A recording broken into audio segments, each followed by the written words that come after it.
Halo teman-teman semua, bagaimana teman-teman? Semoga kita sehat-sehat selalu ya di masa-masa seperti ini. Dan tentunya kita harus jaga kesehatan. Jadi saya kali ini bakal menceritakan pengalaman saya. Sebenarnya sih pengalamannya ini cukup membuat saya terkejut ya gitu kayak ya apa sih namanya, nggak seperti biasanya gitu, nggak kayak biasanya gitu saya buat saya mengurus sesuatu ini kok ini beda gitu, kok lebih apa gitu. Oke, saya di sini bakal menceritakan pengalaman saya untuk mengurus paspor atau pergantian paspor, karena saya sebelumnya sebenarnya saya sudah punya paspor, cuman paspor saya yang 24 halaman ini paspor lama saya, my old passport. Ini udah disobek, ini tanda kalau paspornya udah nggak berlaku lagi ya teman-teman. Ini 24 halaman, tipis banget, harganya juga 155.000. Ini kemarin saya ngurusnya di Jogja, saya kuliahnya di Jogja, harganya 155.000, saya ngurusnya di Jogja. Dan kemudian saya menggantikan paspor lama saya menjadi paspor baru, yaitu e-paspor. Ini ya, ada perbedaannya pastinya ya. Ini harganya 650.000. 650.000. Mahal banget ya. Iya, memang benar mahal.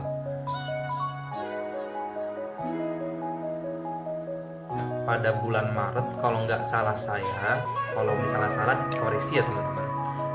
Pada bulan Maret itu imigrasi menutup pelayanan untuk pembuatan paspor secara kolektif,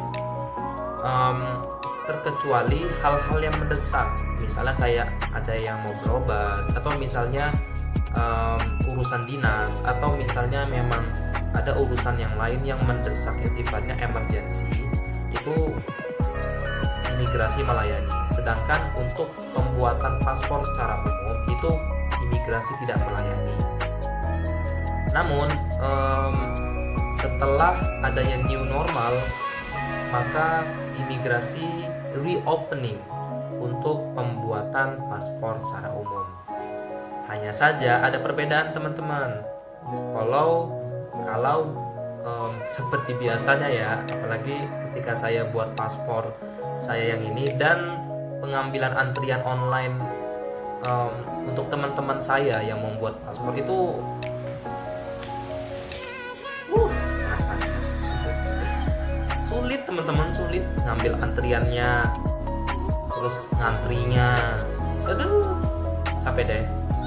Tapi ketika di masa-masa sekarang ya teman-teman, ketika teman-teman mau buat paspor, itu tidak akan terjadi teman-teman. Yang pertama, ketika saya mengambil antrian online, seperti biasa teman-teman bisa download di Play Store dan App Store, punya gadget teman-teman masing-masing gitu ya. Kemudian teman-teman silahkan sign in, maksud saya sign up gitu ya teman-teman. Kemudian teman-teman bisa langsung sign up menggunakan nomor induk keluarga. Jadi nomor induk keluarga ini hanya satu saja ya untuk satu akun. Kemudian teman-teman seperti biasa memilih kantor imigrasi dan memilih jadwal untuk pembuatan ataupun pergantian paspor. Dan pengalaman saya ketika saya untuk pengambilan antrian online ini lancar-lancar jaya saja teman-teman. Bahkan ketika teman-teman mau mengurus di hari itu juga, entah pembuatan paspor baru kah atau atau pergantian online atau pergantian paspor, itu bisa teman-teman. Contoh, misal teman-teman mau mengurus paspor itu di tanggal 20 Juli di hari Senin. Teman-teman bisa di pagi hari itu juga teman-teman bisa ngambil antrian online-nya gitu ya. Bahkan siang hari juga bisa teman-teman. Ini sesuatu kemudahan bagi kita ya, yang biasanya sangat kompleks gitu ya. Dalam mengambil antrian online aja biasanya itu mesti rebutan gitu.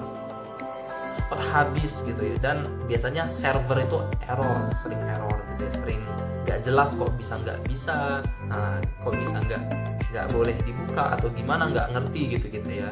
Tapi di masa-masa pandemi ini semua lancar aja ya, karena server sangat jarang ya teman-teman, server lagi nggak terlalu banyak bekerja, sehingga teman-teman bisa lebih mudah, bahkan sangat mudah sekali untuk mengambil antrian online.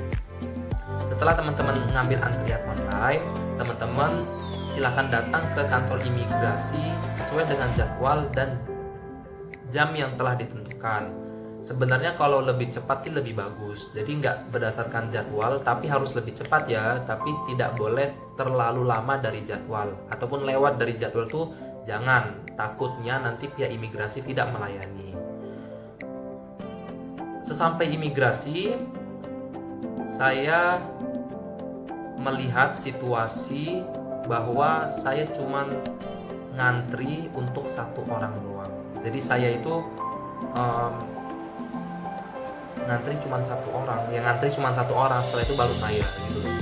Saking sepinya loh teman-teman, sepi banget, sepi. Gak kayak biasanya, nggak seperti biasanya ya teman-teman. Kalau kita ke imigrasi itu ramainya, ramainya, wah ini sepinya benar, sepi benar. Dan saya tuh nunggunya nggak lama, cuma 15 menit doang di ruang tunggu itu. Setelah itu saya langsung dipanggil ke kantor berapa, ya udah saya langsung datang, foto, selesai, gitu doang. Jadi ya mudah sih. Nah, untuk teman-teman, saya mau sampaikan lagi ya untuk persyaratan pembuatan paspor baru. Yang pertama itu teman-teman bawa KTP elektroniknya.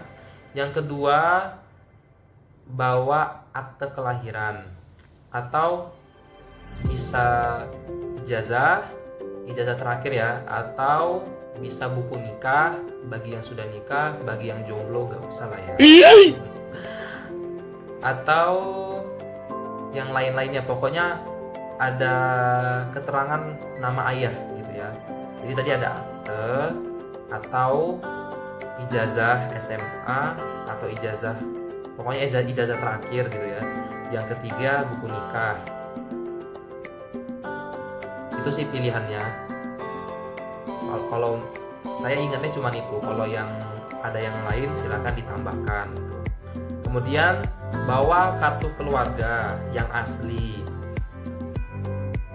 Kemudian bagi teman-teman yang kuliah ataupun yang sekolah, silakan bawa kartu tanda mahasiswanya, atau yang sekolah silakan bawa kartu tanda pelajarnya ya. Dan semua berkas tersebut difotokopi. Oke? Jadi biar nggak bolak-balik. Soalnya kalau nggak difotokopi semua, nanti takutnya dia minta fotokopi, petugasnya minta fotokopi atau berkasnya kurang lengkap, nanti teman-teman malah ribet, malah mondar-mandir, nanti teman-teman capek gitu ya. Jadi kalau bisa difotokopi semua. Untuk pergantian paspor, syaratnya cuma 2. Yang pertama bawa KTP elektronik dan bawa paspor lama. Dan difotokopi ya dua-dua. Untuk KTP-nya difotokopi depan belakang, untuk paspornya difotokopi bagian identitas kita aja. Jadi, itu yang dipersiapkan. Jadi kesimpulannya untuk teman-teman, saya rekomendasikan dan saya sarankan untuk teman-teman yang mau membuat paspor baru atau yang mau mengganti paspor, mumpung lagi kesempatannya lagi luas banget, kesempatannya lagi mudah sekali, lagi memang situasinya mudah, gampang, lancar, jaya, macam wifi pokoknya macam kereta cepat lah ya, kenceng banget gitu prosesnya. Kita pokoknya anti stres teman-teman ketika teman-teman buat paspor di masa-masa corona ini.